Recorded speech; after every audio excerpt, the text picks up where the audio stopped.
tous à tous, c'est Plisty. Aujourd'hui les refs, on parle film.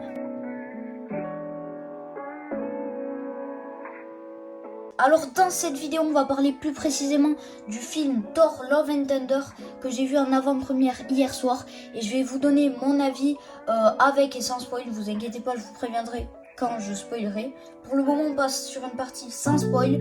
On va parler plutôt du film en lui-même, des jeux, des acteurs et tout.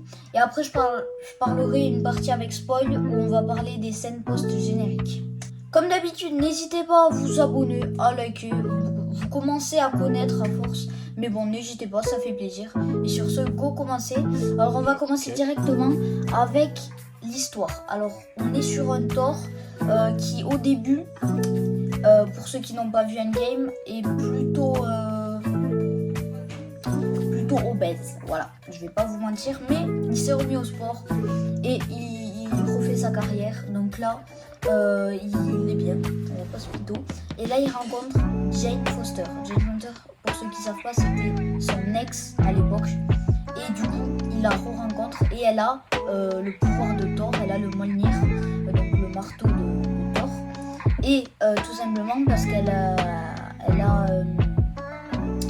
digne de ce marteau, justement. Je vous en dis pas plus, sinon je vais rentrer dans les spoils, mais vous verrez quand vous regarderez le film. Donc voilà. Sur les jeux d'acteurs, franchement, celui qui a le mieux joué pour moi, c'est Gore, qui interprète le méchant du film. Il est joué par Christian Bale, qui a fait la trilogie des Batman et tout. Et franchement, il joue plutôt bien, je vais pas vous mentir. Jane, j'ai plutôt aimé, mais je trouve ça reprend pas assez ce côté des comics. Donc j'ai pas été vraiment fan de ce personnage. Après Thor, il change pas, toujours aussi drôle, parce qu'il faut savoir les gars, c'est si vous n'avez pas aimé Thor Ragnarok, vous n'allez pas aimer Thor Love and Thunder. Il est comique comme Thor Ragnarok.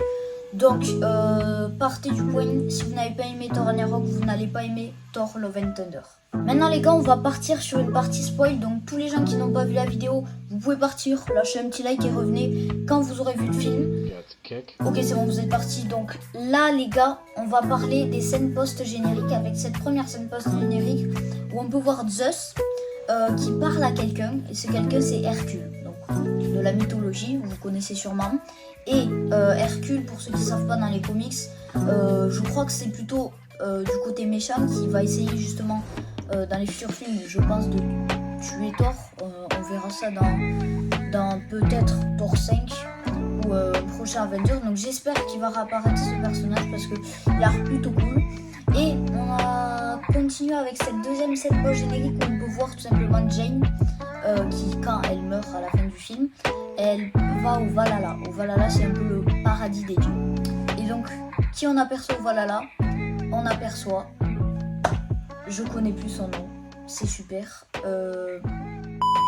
Ok, c'est bon, je me souviens. On aperçoit Heimdall, les refs. Et Heimdall, qu'est-ce que c'est pour ceux qui ne connaissent pas? Il est mort dans Avengers Infinity War.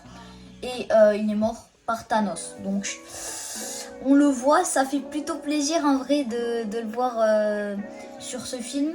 Et on finit sur une écriture où il y a marqué Thor reviendra. Et ça, les gars, on savait pas si Thor allait revenir parce qu'il avait dit lui-même sur Twitter comme quoi ça pouvait être son dernier film. Du coup, là, on est sûr qu'il va revenir dans le MCU.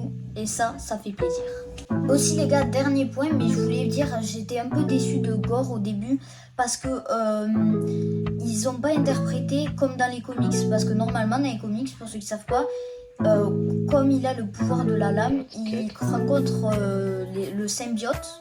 Donc le symbiote, c'est Venom, Carnage et tout, et ils ont pas fait comme ça dans ce film. Donc ça m'a un peu déçu, mais j'espère que on va réinterpréter ce personnage, parce que souvenez-vous les gars, à la fin du film, on voit sa fille qui combat avec Thor. Donc ça, j'espère qu'ils vont continuer à la montrer sur grand écran. Et bah voilà les gars, je crois que j'ai tout dit sur ce film. En tout cas, si vous avez aimé cette vidéo, n'hésitez pas à me le dire. Si vous voulez que je fasse d'autres vidéos sur des films, des séries, des critiques, n'hésitez pas à me le dire en commentaire juste en dessous. Moi je vous laisse, c'était Plisty.